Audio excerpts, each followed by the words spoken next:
What happens when you die? This is a question that I came across while reading my book, but it's a question many people have thought about at least once in their life. What happens after our life is done? Well, there is no for sure answer as to what exactly happens when our time comes, but there are many theories as to what happens when the human body shuts down. The four theories that I will be going over today include reincarnation, eternal heaven or hell, the Aztec afterlife theory, and complete non-existence. Reincarnation. The dictionary definition of reincarnation is the rebirth of a soul into a new body. The theory of reincarnation is generally a religious concept that means when you die, your soul will transfer to a new body so that you can live a new life. Dr. Stevenson, who is a former professor of psychiatry at the University of Virginia School of Medicine, decided to dedicate the majority of his career into finding evidence of reincarnation before his death in 2007. From his research, he claims to have found over 3,000 cases where he believes reincarnation was present and shared these examples with the scientific community. Dr. Stevenson found information that out of 895 cases where children claimed to remember their past life, 35% of these children had birthmarks or birth defects, the same as the adult they claimed to be. More information that Dr. Stevenson found that I thought was really interesting was that reincarnation cases were most easily found in southern Asia, and that kids would talk about their previous life as soon as they could speak, which was about ages 2 to 3. Dr. Stevenson explains how the birthmarks that were on the children were not ordinary hyperpigmented nevi, also known as moles, but in most cases he looked at areas of hairlessness, spots on the skin where pigmentation was clearly diminished, and even skin that seemed to be puckered or scar-like. Reincarnation is a concept that is not the most popular theory, but is still something that many people do believe in. Heaven or hell.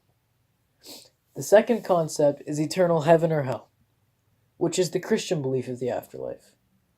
The Bible, which is the book of Christianity, has multiple verses throughout the book that talk about the eternal afterlife and how you spend all your time either in heaven or hell. Heaven is believed to be the place where the people who believe in God and put their faith in God go to when they pass away. And heaven is described as a place filled with light and feelings of joy, peace, and love. But on the other hand, hell is a place for the sinful kind and is thought to be an eternal fire. For example, in the Bible, Jesus mentions how hell is a place of worms, maggots, fire, and trouble. Many people have claimed to have had experiences with meeting God at a near-death experience or while in a coma, and now I'm going to tell you a story. Dr. Gary Wood was in a devastating car crash when he was 18, and when the paramedics came to the scene and saw the severity of the injuries he had sustained, they pronounced him dead at the scene. But Gary was in heaven at the time, and says his dead friend was giving him a tour of heaven. And at the end of the tour, Gary claims that Jesus came and told him to give a specific message, which was, and I quote, "There will be a spirit of restoration that would prevail throughout the land. There would be a teaching and emphasis on prayer," end quote. Shortly after Gary was given this message, he was seen back to his body, and when the paramedics saw the signs of life he showed, they rushed him to the hospital, and Gary survived.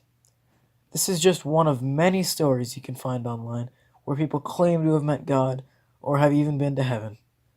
The concept of going to heaven or hell is the most popular theory of the afterlife, as Christianity is the most practiced religion in the world.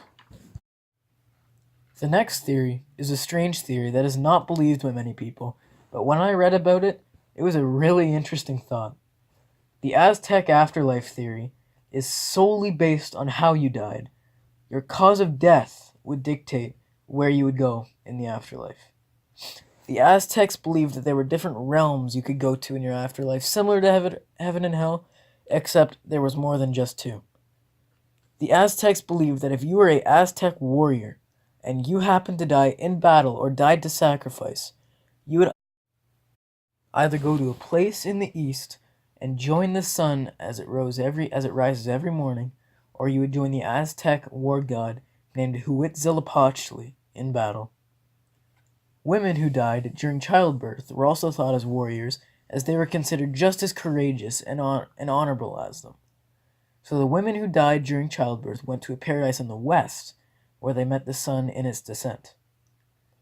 People who died due to lightning, drowning, certain diseases, or very violent deaths get sent to a place called Tlalocan, which is a place of paradise located within one of the 13 Aztec heavens, where the god Tlaloc watches over everything. In contrast, the people who suffered their fate from most illnesses, old age, or an unremarkable death went to a place called Mictlan, which was the Aztec underworld. Once you had reached Mictlan, you would have to go through a harsh environment and multiple tests so you could reach the final 9th level. To get to this 9th level, it took about 4 years, and at the end, you'd meet the queen and king of Mictlan. The Aztec theory of the afterlife is a very unpopular belief among the world, and by far one of the most unique ones. The last theory I will be going over today is the complete non-existence theory. This theory is thought as an entirely scientific theory of the afterlife. Dr. Sean Carroll, who is a cosmologist and physics professor, is very confident with his work in putting the afterlife debate to rest. Dr. Carroll says that for there to be any possibility of life after death, consciousness would have to be completely separate from the physical human body. But the only problem is that it's not. Carroll claims that the laws of the universe do not allow the mind to operate and consciousness to exist after our physical demise. What Carroll's research is trying to show is how it is not possible whatsoever for any life after death, and the only thing that happens when you die is eternal oblivion, which is the permanent cessation of one's consciousness upon death. There are countless other theories as to what happens after you die, and there is the possibility that none of the theories I presented today is what truly happens. But what I hope to have accomplished from this presentation is that you are now intrigued on this topic and want to learn and research the other theories for yourself. Are there any questions?